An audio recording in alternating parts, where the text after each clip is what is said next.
आप सबको मालूम है कि आज शिक्षा दिवस के अवसर पर इस कार्यक्रम को आयोजित किया जा रहा है। हम लोगों ने तो इसकी शुरुआत 2007 में कर दी थी, कहीं नहीं था पहले, और बिहार में ही हम लोगों ने सबसे पहले इसकी शुरुआत की मौलाना अबुल कलाम आजाद साहब के जन्म दिवस के अवसर पर 11 नवंबर को ही ये करने का हम लोगों ने फैसला किया 2007, और 2007 से इसकी हम लोगों ने शुरुआत कर दी। और जब हम लोगों ने यहाँ शिक्षा दिवस की शुरुआत राज्य में की तो हम लोगों ने केंद्र सरकार से अनुरोध किया कि भाई आप भी इसके बारे में, और उस समय थे जो तत्कालीन केंद्रीय मानव संसाधन मंत्री स्वर्गीय अर्जुन सिंह, तो उनसे मैंने अनुरोध किया कि भाई हम लोग तो यहाँ कर रहे हैं और मौलाना अबुल कलाम आजाद साहब की याद में शिक्षा दिवस बनना चाहिए। तो उन्होंने इस बात को स्वीकार किया, और आपको मालूम है कि 2008 से पूरे देश में उनके जन्म दिवस के अवसर पर शिक्षा दिवस का आयोजन किया जाता है। और शिक्षा दिवस, अब जितनी उनकी भूमिका थी उनके बारे में तो बहुत कुछ कहा गया, लेकिन आप जान लीजिए कि उनकी जो भी भूमिका थी आजादी की लड़ाई में, और वो तो जो उस समय पार्टी थी उसके अध्यक्ष भी रहे हैं आजादी के दौरान भी, तो उनका बहुत ही महत्वपूर्ण था, उनकी भूमिका बहुत महत्वपूर्ण थी। और समाज में वो एकता की बात करते थे, भले ही मुस्लिम समुदाय के हों और उर्दू के विशेषज्ञ हों, लेकिन बाकी लोगों के साथ भी जो उनकी बातचीत थी और जो भी आजादी की लड़ाई में, तो उनकी बहुत अच्छी भूमिका थी। सबको वो समझाते थे कि भाई जो भी पढ़ना है, उर्दू को जानना है उर्दू जानो, हिंदी को भी जानो, तो ये सब चीजों के बारे में, और जो क्षेत्रीय भाषा है उसको जानिए, ये सब को बताते थे, कहते थे। और उसके अलावे देश में एकता रहे, आजादी की लड़ाई तो लड़ी जाती थी, और आप जानते हैं वो तो खिलाफ थे, लेकिन जो दो हिस्से में बंटने लगा हिंदुस्तान और पाकिस्तान, वो खिलाफ, और कितना ज्यादा विवाद शुरू हो गया।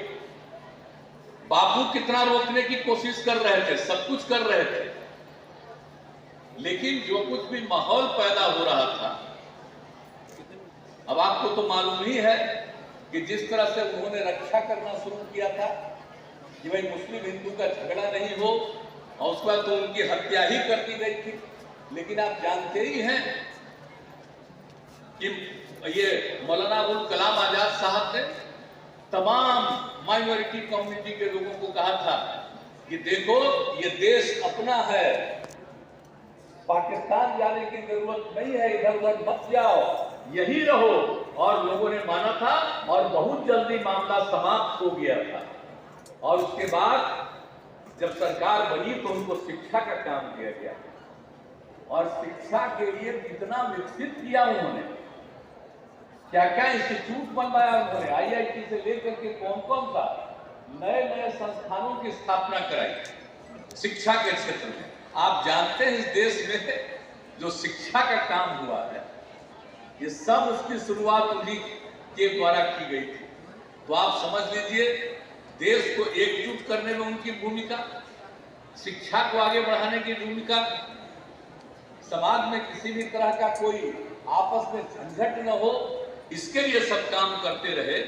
लेकिन इतना दिन बीत गया था, और क्यों नहीं लोग सोचा था कि जब इतनी बड़ी भूमिका है और देश की आजादी की लड़ाई में इतनी बड़ी भूमिका थी वो अबुल कलाम आजाद साहब का, तो उनके भी जन्म दिवस के अवसर पर होना चाहिए था। तो इसीलिए, और ये मांग होती रहती थी, लेकिन जब हम लोगों को यहाँ काम करने का मौका मिला उसी समय किया। और बड़ी खुशी की बात है कि 2008 से ही पूरे देश में भी होने लगा। और इस अवसर पर शिक्षा के क्षेत्र में। अब आपको मालूम ही है ना कि हम लोग को इनके नाम पर शिक्षा दिवस का आयोजन 2007 में ही जो शुरू किया, तो हम लोग को जब 5 में मौका मिला तो आप सोच कर लीजिए कि 6 से पढ़ाई को कितना बढ़ाने की, किस तरह से पढ़ाई को और आगे बढ़ाया जाए। लड़कियां कितना कम पढ़ती थी और एक एक चीज का आकलन और अध्ययन करा करके हम लोगों ने कहा कि लोगों को पढ़ना चाहिए, पढ़ाई होनी चाहिए, शिक्षकों की बहाली होनी चाहिए और नए नए संस्थानों की स्थापना होनी चाहिए, इंस्टीट्यूशन बनना चाहिए, सब कुछ होना चाहिए। तो ये सब काम करवाया गया था। अब आप सोच लीजिए कि एक एक चीज के बारे में हम लोगों ने पूरा का पूरा काम किया। और आपको मालूम है कि जो हम लोगों ने शिक्षा का दौर था तो उसमें पता किया कि भाई कोई स्कूल जाता ही नहीं है और खैर 5वां क्लास के बाद तो कोई आगे नहीं जाता था, लड़कियां तो बिल्कुल नहीं जाती थी। अब यहाँ पर देख करके लड़कियों को मुझको कितनी खुशी होती है और उस समय लड़कियां कितनी कम थी और इसीलिए हमने तो शुरू किया कि लड़की जो आगे पढ़ेगी उसको और आगे बढ़ाना है और उसी के लिए और उसके घर के लोगों के पास उसको कपड़ा पहनाने के लिए पैसा नहीं रहता था, तो हम लोगों ने शुरू किया कि उसके लिए कपड़ा का इंतजाम करेंगे, वस्त्र का करेंगे। और बाद में तो फिर आप सबको मालूम है कि सब तरह से और हमको लगा कि 8वीं तक नहीं बल्कि इसके 8वीं के बाद पहुंचे और साइकिल का शुरुआत कराया और जो काम किया गया उससे लड़कियों को कितनी खुशी हुई और कितनी संख्या में अब लड़कियां पढ़ने लगी। अब मैट्रिक की परीक्षा होती है तब लड़का लड़की बराबर। और यहाँ पर जो कार्यक्रम देख रहे हैं यहाँ भी लड़का लड़की बराबर, कुछ लड़की और ये खुशी की बात है। तो हम लोगों ने तो इसकी शुरुआत की और तब जो मौलाना अबुल कलाम आजाद साहब ने जो काम किया था तो हमको लगा कि उसी को आगे और बढ़ाना। और कौन कौन काम, अब जब मालूम है आपको ना, जब उसी समय हम अध्ययन कराए कि भाई शुरू में भी कौन नहीं पढ़ता, हम तो 5वां के बाद क्या बात आपको कह दी, लेकिन 5वां क्लास तक भी नहीं कोई पढ़ने जाता है, पढ़ने जाती, इसमें क्या हिसाब किताब है। तो हमने अध्ययन कराया तो पता चला कि 12.5% बच्चे और बच्चियां कहीं नहीं जाते। हमने कहा कमाल है।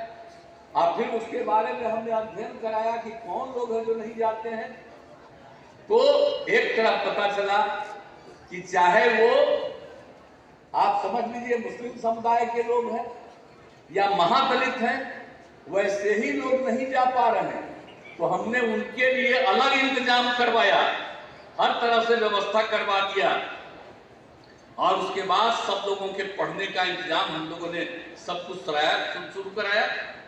तो इस तरह से एक एक काम जो शुरू करा दिया, लोग आगे तक नहीं पढ़े थे तो उनको कुछ पढ़ा उढ़ा करके फिर आगे के क्लास में एडमिट कराया और उसके बाद तो अब सिलसिला जारी हो गया है। अब उसकी नौबत नहीं है। अब ये हाल ही में हमने पता कराया है कि अब कितना बचा है, तब आधा से भी कम बच गया है, 0.5% से भी कम अब है बच्चे बच्चियां। लेकिन हमारी कोशिश है एक भी बच्चा बच्ची बचे नहीं, सब के सब पढ़ने के लिए जाए और आगे पढ़े और ठीक से पढ़ाई हुई और शिक्षकों की बहाली की गई। अब शिक्षक का तो हम पढ़ाते चले जा रहे हैं। अब आजकल हम कहीं भी जाते हैं तो याद रखिएगा आप लोग, कल भी हम कहीं गए तो कुछ लोग खड़े थे कि जल्दी बहाली होना चाहिए, तो हमने कहा कि अरे जल्दी बहाली होगा, चिंता मत करो। तब आप लोग भी देख लीजिए कि जल्दी से जल्दी और शिक्षकों की बहाली हो जाए और ज्यादा जितने भी स्कूल और बनाने हैं। अब उसके लिए तो हम लोगों ने कह ही दिया ना भाई कि सबको पढ़ाएंगे, सबको पढ़ाएंगे। तब तो जो कुछ भी किया, एक और सर्वे हमने कराया 12 में हमको पता चला ये कितना महत्वपूर्ण चीज है कि साहब जो हम लोगों के यहाँ प्रजनन दर बढ़ा हुआ है, आबादी कितनी बढ़ी हुई थी, देश में कहीं इतनी आबादी नहीं जितनी आबादी बढ़ती थी। जब हम लोगों ने काम शुरू किया तो उस समय था एक ही परिवार का, पति पत्नी का, और एवरेज पूरे बिहार में मिला करके 4.3 था। अब उसके बाद उसका अध्ययन हुआ कि अगर पति पत्नी में पत्नी मैट्रिक पास है तो देश भर का प्रजनन दर 2, और बिहार में भी अगर लड़की महिला मैट्रिक पास है तो उसका भी प्रजनन दर, जो पत्नी मैट्रिक पास है उसका भी 2, और उसके अलावे 12वीं कक्षा तक भी, इंटर तक का भी पढ़े हुए हैं। तो देश भर का था प्रजनन दर 1.7, और बिहार का था कि अगर महिला इंटर पास है और तब उसका प्रजनन दर मिला 1.6। कितनी खुशी हुई कि अब प्रजनन दर कम करने के लिए हम सब लड़की को इंटर तक पढ़ाएंगे, तभी जाकर के देश का ही अब उसके इंटर तक पढ़ाने के लिए लड़कियों की सुविधा के लिए कितना इंतजाम करवाए हैं, आपको पता ही न है कि हम तो सब कुछ करते ही रहते हैं। अब एक बार तो हमने शुरू किया था 18 में मुख्यमंत्री कन्या उत्थान योजना, जन्म से लेकर के स्नातक शिक्षा तक पढ़े, उसके लिए हमने इंतजाम किया था कि हर लड़की को 54,100 रुपया दिया जाएगा। अब बाद में उसको बढ़ा करके हमने कर दिया है, अब 94,100 रुपया हो गया है कि पूरा का पूरा खूब पढ़े, आगे बढ़े। तो इस काम में हम सब लोग लगे हुए हैं। अब यही सब की बात है, तो इसलिए इन सब बातों को ध्यान में रखना है, और पूरा का पूरा हर तरह से जो बात हुआ है तो आप समझ लीजिए कि जो हमने आपको बताया था कि जो कुछ भी इसकी स्थिति आई, और जब प्रजनन दर की बात हमने कही जो उस समय 4.3 था, अब घटते घटते प्रजनन दर पहुंच गया है बिहार में 2.9 पर। और इसीलिए हम चाहते हैं कि खूब लड़कियां पढ़े, और जब लड़कियां पूरा पढ़ लेगी तब जाकर के प्रजनन दर 2 से ही नीचे जाएगा बिहार का, और तब कोई इस तरह से ज्यादा नहीं। तो हम बच्चे रहेंगे, खूब बढ़िया से आगे बढ़ेंगे, उसकी भी तरक्की होगी, सब पढ़ेगा, खूब आगे बढ़ेगा। हम तो एक पिछड़ा राज्य है, अब एक अलग बात है, लेकिन जितना मेहनत हम लोग कर रहे हैं और जितना ज्यादा पढ़ाई से लेकर के काम, सब तरह का काम किया है, गांव गांव तक हर तरह से सड़क पहुंचाने का काम, हर घर तक पक्की गली और नाली का निर्माण, हर घर तक पेयजल, एक एक चीज का काम, शौचालय का निर्माण, सब हम लोग करवाए, और भी जो बचा है उसको भी आगे बढ़ा रहे हैं। तो ये सब काम तो हम लोग कर रहे हैं और करते रहेंगे, इसमें कोई शक नहीं। लेकिन हमारी यही इच्छा है कि हमारे समाज का विकास हो, और उसके लिए जरूरी है कि शिक्षा के क्षेत्र में लोग पढ़ें, और यहाँ पर के सब प्रोफेसर लोग हैं, टीचर लोग भी हैं, हम उनसे आग्रह यही करेंगे कि भाई बच्चे बच्चियों को ठीक से पढ़ाइए। आप लोगों का तनख्वाह भी हम बढ़ाएंगे, लेकिन लड़का लड़की को पढ़ाइए। अब आजकल तो सब काम हो गया है, नई टेक्नोलॉजी पर चला गया है। आज भी सब दिखला रहे थे नई टेक्नोलॉजी का ये सब चीज करा दिए, ये सब तो करिए, लेकिन स्कूल में सबको जाना चाहिए और स्कूल में पढ़ाना चाहिए। ये खाली कागज पर हम मोबाइल पर दे देने का मतलब नहीं है।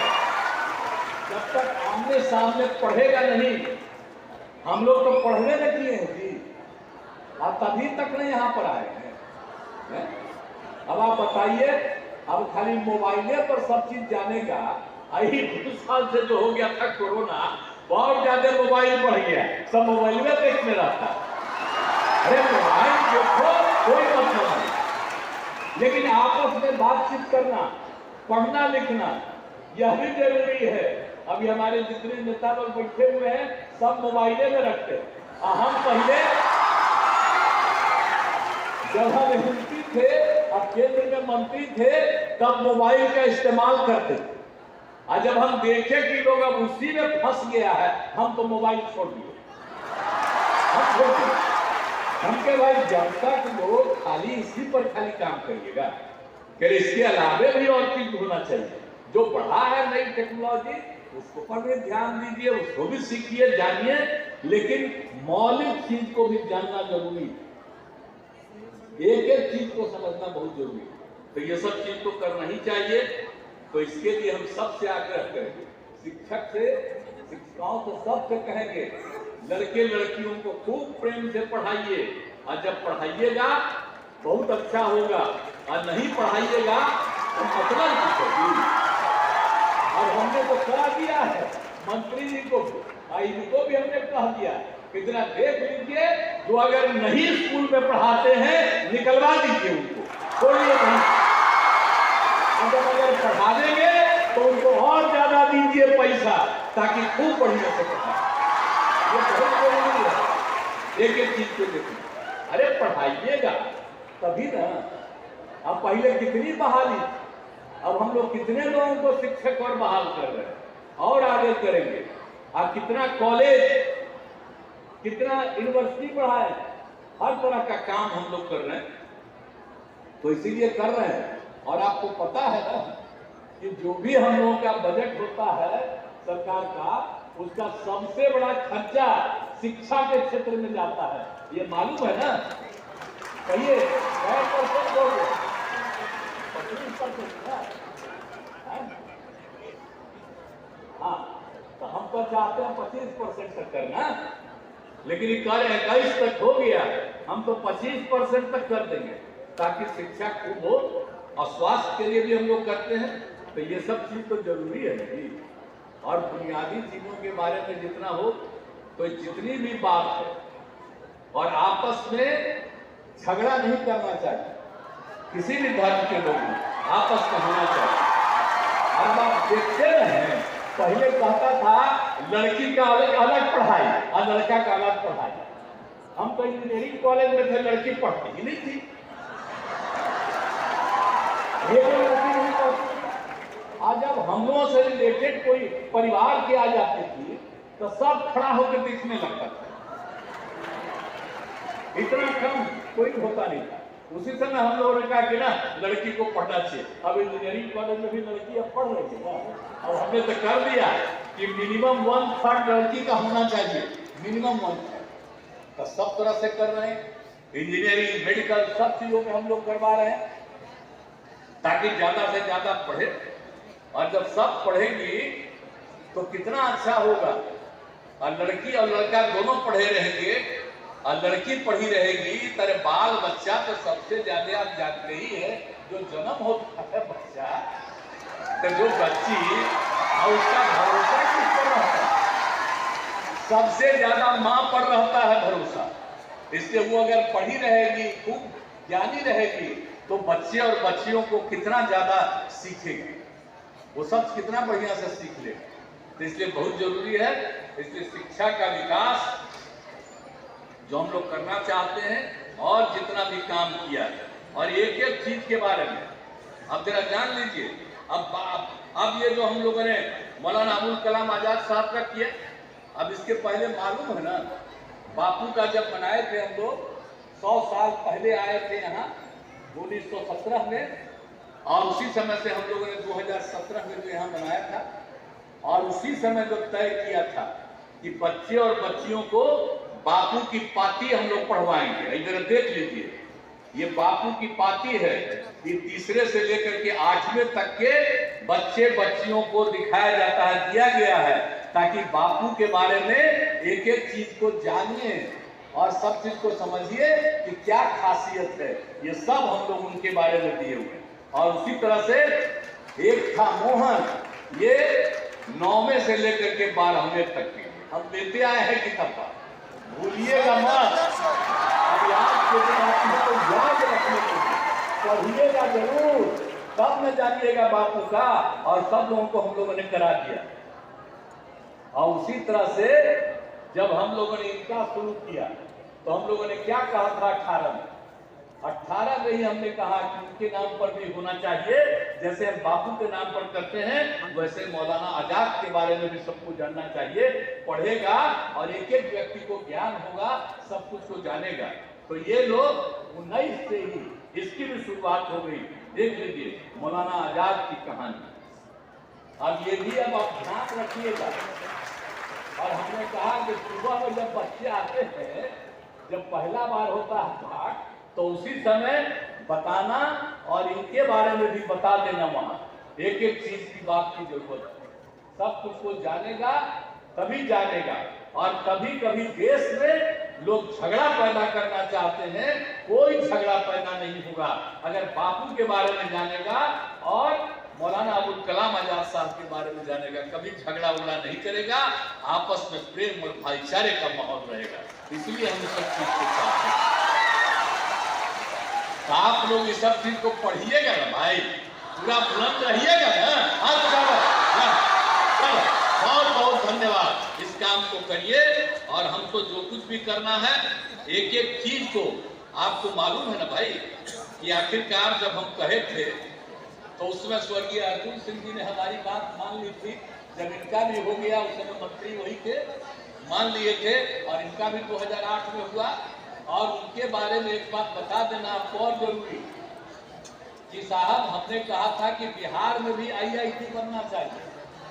तो वो भी अर्जुन सिंह जी को जो हमने कहा था, वही इसको स्वीकार किए थे। और मेरे कहने पर अब बिहार में भी IIT बना।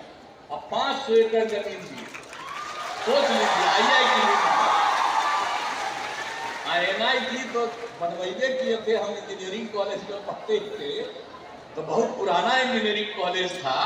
तो उस समय तो हम केंद्र में मंत्री थे। श्रद्धेय अटल जी को भी हमने कहा था, और सब लोगों का उस समय जो कुछ भी था। और उस समय जो हम मंत्री थे मुरली मनोहर जोशी जी, हम कभी भूल नहीं सकते हैं। माननीय मुरली मनोहर जोशी जी को भी हमने कहा कि अरे भाई हम वही न पढ़े हैं, उसको नहीं बनाइएगा। एक देश में बना था कई दिन, विशेष तौर पर उसके लिए अलग से कैबिनेट भी आया केंद्र में। स्वर्गीय अटल जी ने भी इसको स्वीकार किया और NIT भी बना।